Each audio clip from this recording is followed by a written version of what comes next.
My name's Theresa. I'm really excited to get to be with you guys today. And if I haven't got to meet you before, I'm married to Adam. And so this morning we have a unique opportunity where we get to hear from people that have gone down. We scatter on a global level. So some of you maybe were scattering with us locally here in Helena yesterday, which was beautiful in the snow and everything. So way to brave that out. And we also, scatter on a global level. So we go down to Ecuador every once in a while. We have a relationship down there with a not-for-profit called Families with Heart, who serves the under-resourced disabled and tries to get them therapies and just take care of them. So this morning, we get to hear from them people. But while they're getting mic'd up, I'm going to walk behind the curtain, kind of like Wizard of Oz.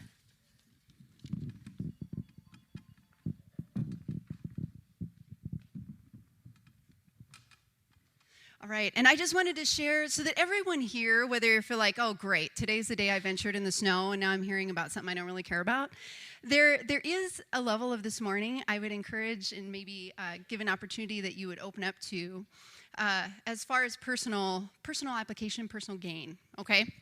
So there is a man named Richard Rohr.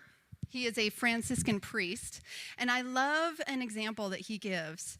He's also an author and a spiritual writer. And he talks about making decisions and life decisions with a picture, okay? So he creates this picture of a tricycle and talks about the wheels of the tricycle. Sorry for my Pictionary lack of skill here. I think I grabbed the wrong marker.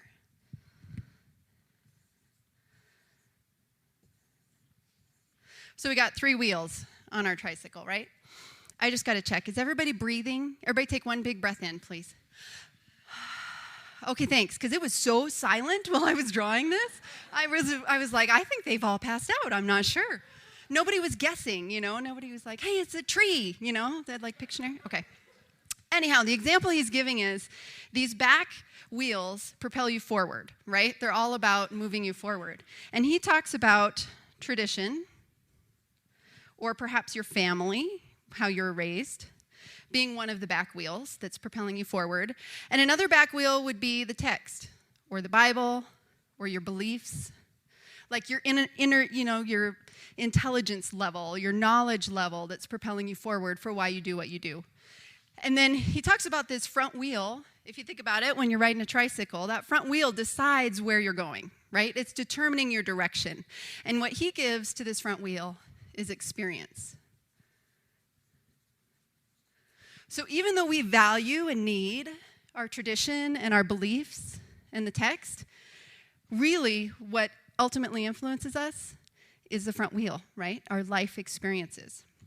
And that's what we're going to talk a little bit about this morning, and I would challenge you maybe to process and think about your own experiences.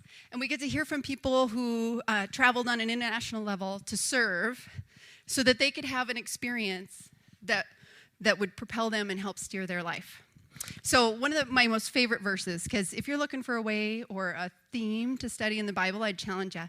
Maybe you would want to look at how much God really prioritizes people. God really seems to love humanity. It seems like he over and over again, he is talking in the Old Testament, whether it's positive or negative, but groups of people, and he wants to work through people. And there is a level of connection, right? We've all had it.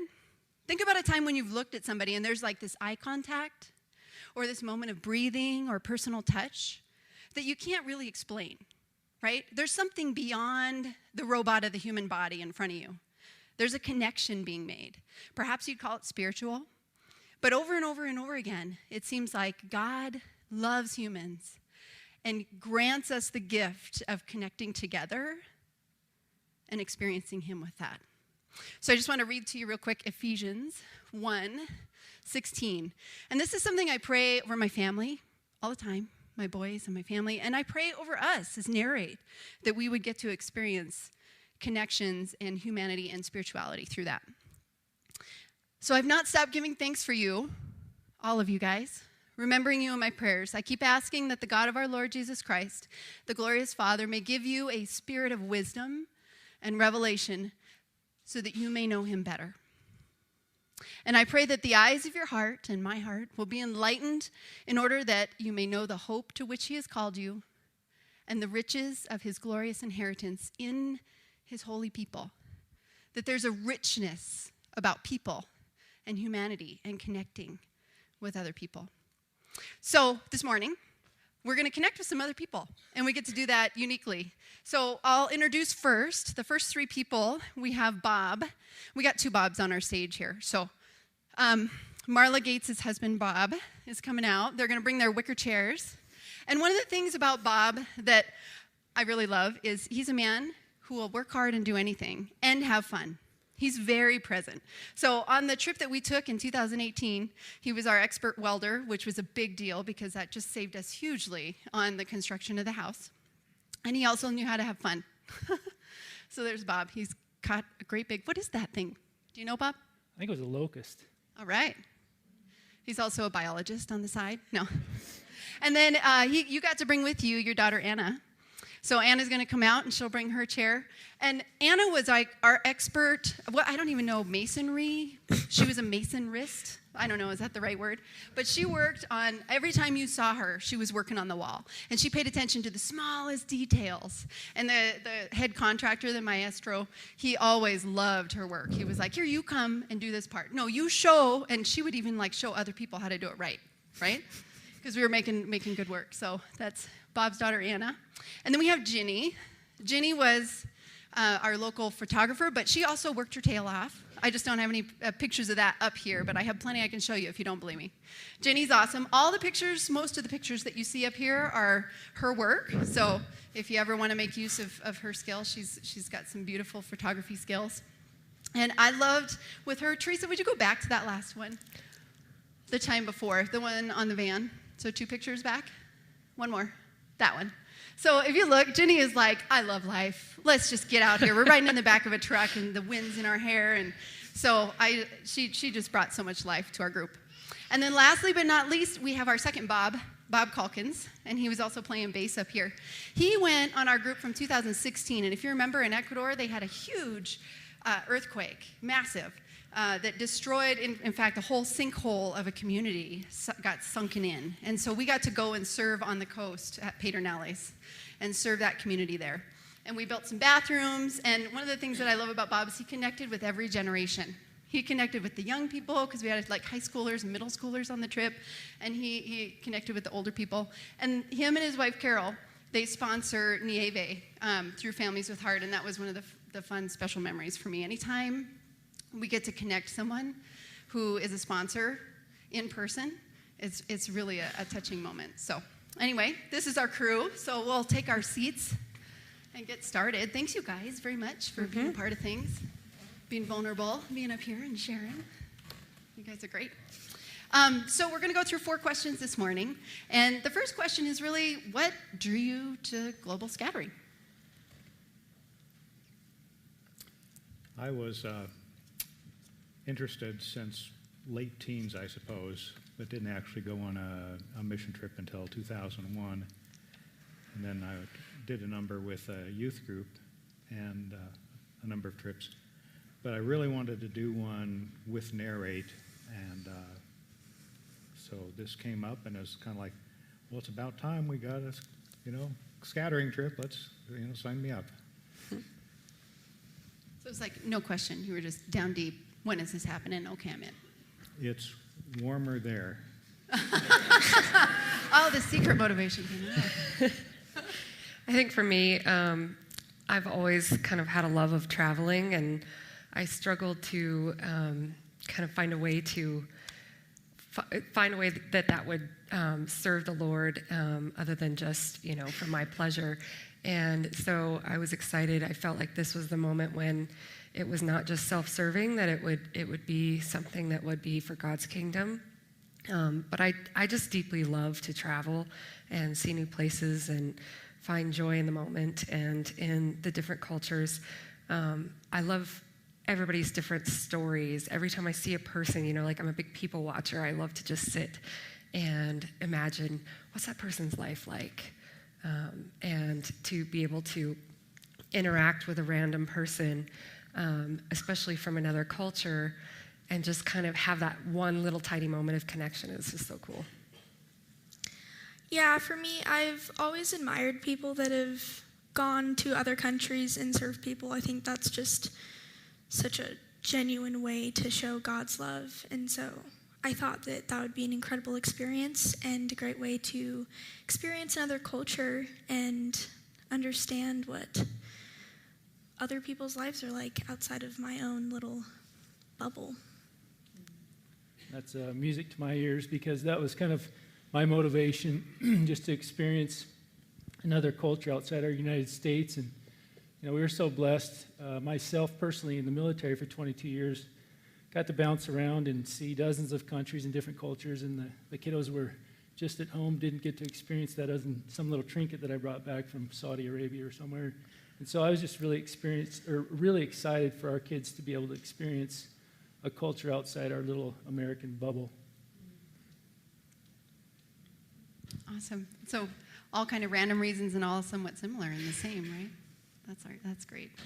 So all of our questions, we're just kind of chatting up here with you guys. We're all a part of this together. This is the one time I did ask them all to pick a picture and to share the most memorable moments with you all. And so we'll go ahead and go in order for that one. We'll start with you, Bob. Okay, great. So this picture, as Theresa mentioned, the maestro, his name is the Duarte, and overall, the biggest impact for me was just the relationships that developed within our group that traveled, that started, grew, and developed through that experience, and relationships of our group with Noreen and the people that she worked with, and I'm pretty sure Noreen knows about 93% of all of Ecuadorians. She's just an amazing lady. And then the relationships between the mother-daughter of the house we were building and our group and the workers. And Duarte was just an amazing leader.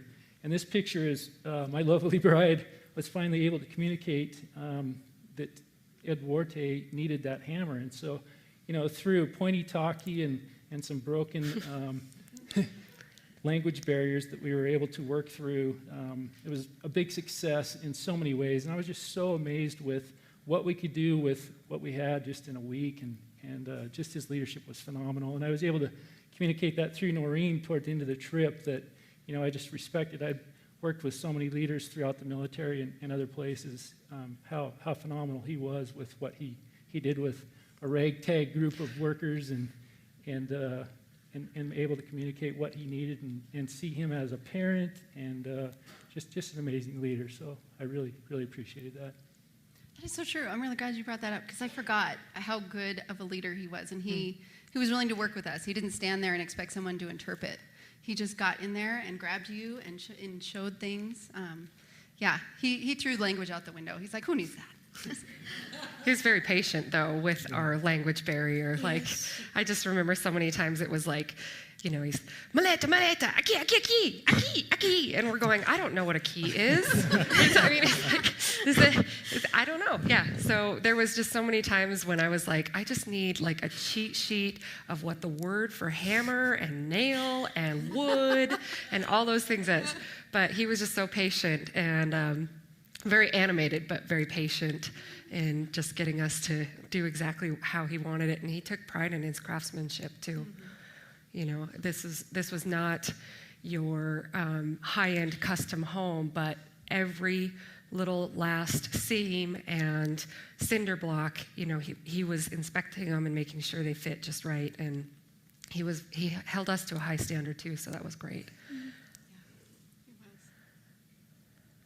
Yeah, Okay, so the picture I chose was this one with Chase and some kids that lived near the site that we were working at, because I think some of the memories that stuck with me the most were just how relational everyone there was. Like, they were just so willing to step in and help, even if they didn't really know the people super personally maybe, but they were just so caring and willing to help, and just not even specifically with the house, but just walking downtown, people come up and talk to you and try to talk to you about what you're doing here and why you've come, and just really, really cool people. I think there was even a moment when Bob's dad heart got a little bit in front of everything with some people, right, that you ran into on the street. There were some handsome young men who were talking to his 3 daughters, and he was like, what? You did not give them our number, did you? So. Yeah, there was a little interference at that point, right? Oh, and it's like, Dad, we're experiencing people and culture. More gray hair. That's awesome. Thanks, Anna. I think for me, like, I missed the memo that my picture was supposed to communicate my story, but So this proves that she really does work. yeah, like this She was didn't like just walk around the and- 1 5-second window where I actually, like put down my camera and got my hands dirty. Yeah, so everybody works for sure. I know. There's I kind of got the charmed life while I was down there because I got to take my camera and go with them when they would go visit the sponsor families and stuff like that. And everybody else is like, "Where's she going?" Like, wait a minute. You did. We You came did, to you work, did right? Get some Like, extra opportunities, but we appreciated your expertise you Yeah, brought. yeah. Hey, Theresa, would you go back to the picture? So Ginny would like to show the picture of her with the little girl holding that Polaroid-looking picture. There we go. Yeah. So this communicates my story. My favorite part of this trip is I have done a lot of traveling over the years, and I love to take photos when I travel. And specifically, I have kind of found that part of telling my story of experiencing a culture is just collecting portraits of the interesting people that I see and encounter, and whether it's the guy that's like sweeping the walkway at the resort, or somebody who walked on my back in Thailand and called it a massage. And so when we were preparing for Ecuador, I thought, it's hard because you take all these photos of people and then you just walk away from them, and they've given you something. They've given you a few seconds of their time. They've given you a connection, and I always feel like I want to just like have a way to just send that portrait to them or something. So enter the Instax, which is like the new wave Polaroid. And so I had one of those on hand, and so I went and bought a bunch of film and took it with me because I thought, especially in some of the poorer areas that we were in, like I treasure photographs of my family from when we were young, and they're not, giant works of art or anything like that. A lot of portraiture has become this very lofty, arty thing, but, some of my favorite portraits of my dad is, it's like blurry, and, he has a dumb smile on his face, but you love those, right? And so I wanted people to have the opportunity to have a picture of themselves that I could hand them right there on the spot, and just being able to connect with them. And there's just something about that lights up with somebody when they see that little thing come up. It goes beep, and then you hand it to them. And then there's this moment of like, wait, you're giving something to me? And then they look at it and it's white, and they're like, well, thanks for nothing. And then so we had this like fun moment where I would, especially with the kids, it was like watching magic, and you could just see their faces like, that's a thing? They were so excited that all of a sudden there's their face with their mom or their dad or their friend, and it was exciting to kind of just see how some of the little things that light all of the joy inside of us are, they're not specific to culture. They're just specific to relationship and what brings joy to the soul. So that was just really fun to connect with people and have something to give back to them. So I also took most of their portraits too, and that was just always really cool, because I feel like every time I got to tell a story, it was a better narrative of the place we were at in Ecuador. So That's awesome. Thanks. Bob? Lots of memories. This was very hard to choose my favorite. One of the things was just the team meetings that we prepared to go. Those were so great to get to know people and to start putting the pieces together for that. There was the fruit that was unidentifiable. They had one that looked like a ball of clay or something that they peeled off, and it's like these things that don't even have a word in English probably.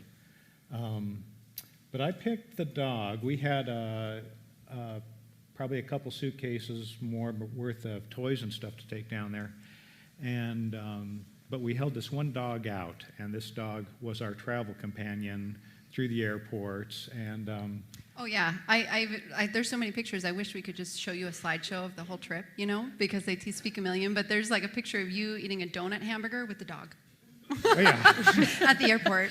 And yeah. I didn't share any with the dog. That was so good. There was no donut hamburgers on our trip, just so you know. Well, Yeah. I'm sorry. There's veggie lasagna. It was different. Yeah, it's not the same.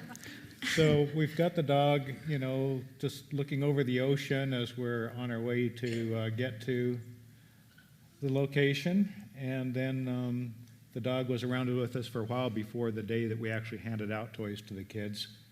And so when you leave the dog there, it's just like anything else you've done for Ecuador. To a large extent, you just leave it there and walk away. And don't have anything else to say except just wipe my eyes here. But it looks like you brought a part of it back with you. If it I got a touched picture. a little bit, yeah. Awesome. Which I guess leads us right to our next question. So, what would you guys say now that you're a year or two removed from your trip, or 4 years removed from the trip? What have you carried with you that you would be vulnerable enough to share with us? I feel like just the results of those relationships that developed from punching Jeff in the shoulder, or our group, and remember when stories, and just being able to share that with our whole family. We were blessed to be able to bring our whole family with us, and so a lot of those remember when stories, and just the excitement of where our young ladies may go with some of those experiences. And Madison, our oldest, has talked about using her environmental engineering degree to reach out to countries and help them with water supplies. And Sydney, who's working on a nursing degree, I talked about international help with medical needs somewhere. And I'm sure Anna can speak for herself, but just where those relationships developed and grew, and what was planted for that trip is what I'm hoping and enjoying as a result. I have no idea what I want to do with my life, but the thing that probably stuck with me the most since going on the trip was just how I need to have an attitude that nothing on this earth, no material or position, can put you above another. There's just so many little things that could happen that could swap your life with another's life. And all we have is what God blesses us with. Just as a quick aside, you just prompted my memory that one of the things that did strike me about a lot of the people that we met was how gosh darn happy they are. Just a lot of those people were living in some pretty impoverished conditions, and yet there was just so much joy. And it's kind of a perspective-changing thing to go and experience people who have so little being so joyful, and just kind of, because I think we get kind of socked in our very charmed lives of, if I just had a little more, I could be happier. And so just to remember that it's, as cliche as it sounds, the simple things that bring us the joy. And a lot of those people down there, their lives are, their possessions are simple, and their conditions are, not great, but they find daily joy. Well, and do you guys remember that feeling when you come back, stateside, there's this sense of like, okay, I got to put my watch back on, right? Because we're living in South America, and there's kind of a South American time, right? You just be present, and you get to the next thing. When you get to the next thing, which when I got to go down with my husband, he was like, "Are you serious? We were leaving 30 minutes ago, But there was a breath of fresh air that I wonder if is connected to their joy, that they're not regulated. And you show up in the airport on the state side, and people are staring at their phones, and it's just a different experience of presentness and joy. And I actually struggled. I really didn't want to turn my phone back on when we were back in Wi-Fi land. Like, the first couple of days, it was like, oh, I wish I could look this up on my, Google this on my phone. But then by like day 3, I was like, I'm pretty good. I don't need any devices. Like, I'm just enjoying everything around me. And the relationships that developed among our group, I think, were aided by that lack of devices and that lack of distraction. You know, everybody was like, oh, yeah, this is like the time when people normally have conversations. But I'll just go ahead and talk about what stuck with me. I think, you know, it's so easy to, you know, I've always had this dream that, you know, people have these great, beautiful stories that they tell about their trips, missions and overseas. And,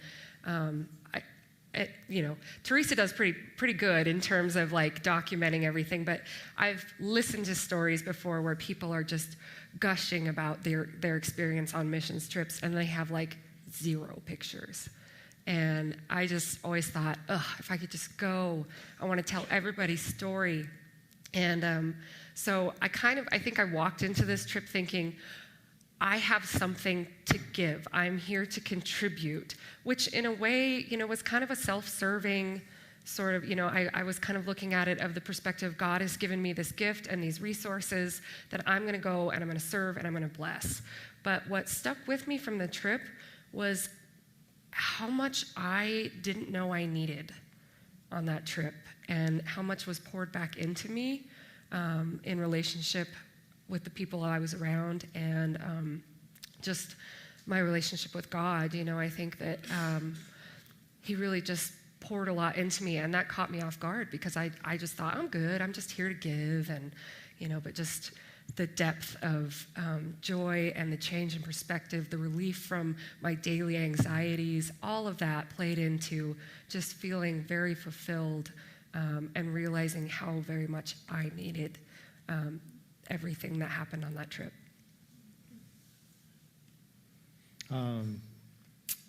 Couple things, but they're both related to relationships stateside. It's like as a family, you can go on a vacation, and that's very refreshing and enjoyable and stuff, but as I'm sure you will attest to, if you go on a mission trip together, you bring... Refreshing might not be the word. Exhausted together. It's refreshing when you take a shower back in your own house again. And it's warm. But you know, that it deepens Carol's and my relationship whenever we go off on one of these. But I think the main thing I brought back was our particular trip. We had 2 long van rides every day to get to the work site, and it was just the relationships I built with other people here in Narrate. Yeah, those were really long trips. It wasn't, we didn't plan it that way, but it ended up being, that's another thing in the South America. How far is it? Oh, it's an hour, you know, which means 2, right? So, but there were lots of chat times that you treasured, huh? Yeah, that was a really neat ministry to me because our starting plan was to go out and do certain things, but then they had the earthquakes, and so it's like the people that we were going to be doing ministry for said, hey, you know, there's people here that don't have bathrooms. I think that's a lot more important than what you're going to do for the kingdom of God over here. We'll go over there and build some bathrooms. It's like, great, you know, parting with your resources to do this is spectacular. Yeah, and the flexibility that you guys had in that crew in general is one of those, I mean, all of you guys were flexible every day. Hey, we got to go do this. We got to work harder. We got to do more. And the flexibility that you guys had is really impressive, and I appreciate it for sure. Anybody else notice how whiny you are in your daily life at home? And then suddenly you get down there and Theresa's like, hey, we got to get up super early tomorrow because we're running behind. And I'm just like, yeah, let's do it. my kid comes in like 5 minutes early and I'm like, what have you done to me? It's like you turn into a different person, you know? You guys relate? Absolutely, perspective. Yeah, and I think just it's nice to just kind of go to another country and leave all of your stuff behind. And I think my parents a release from work and school and all of that. Like, you can just put everything you've got into what you're doing, and you don't have to focus on all the other things that distract us when we're at home, and there's always something to do at home, and when you've just left it, it's not as pressing anymore and doesn't seem like it's as big of a deal. Yeah, that's interesting. Good point. So what would you maybe have to say with our couple minutes that we have left for anybody who's considering on serving people on an international level? Like, would each of you guys share one insight that you might give if somebody's thinking about it? Sure, I'd say absolutely. I mean, at the very least, my initial thoughts of experiencing another culture, but way more than that, just so surprised of the impact that we all talked about with our families and where that may lead. So absolutely worth the investment. There's going to be a lot of times that are very uncomfortable and bordering on painful maybe, but it doesn't mean that you come back with regrets about going through that. And sometimes the most outrageous experiences are the ones that are the most cherished when you're back. Hey, remember when we were doing this with the toilets? Just like, ha, ha, ha, ha.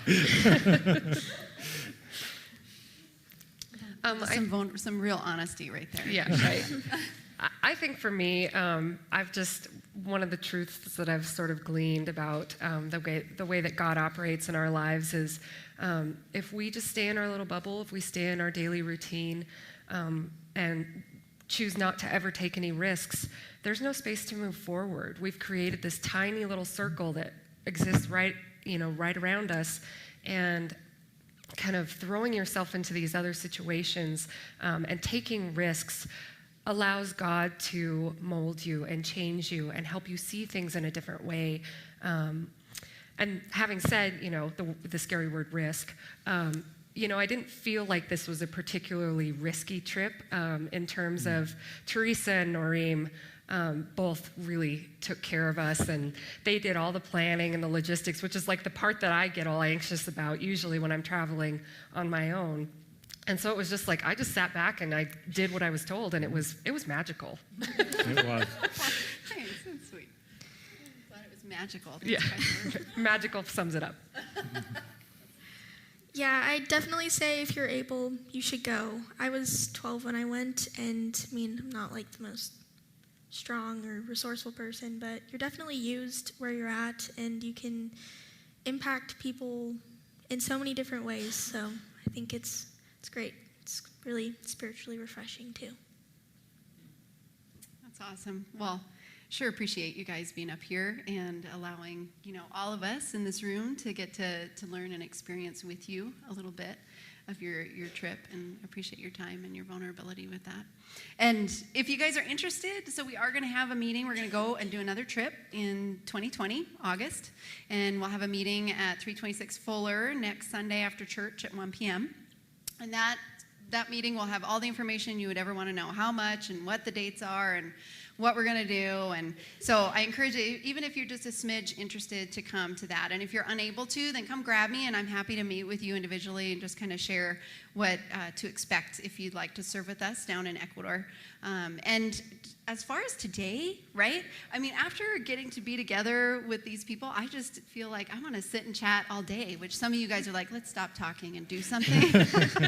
So whoever you are with today and whatever you are doing, I just pray over you and hope that you get to see their eyes and be in the moment with the other human beings that are around you. So thanks a lot. And if you guys give these guys a hand.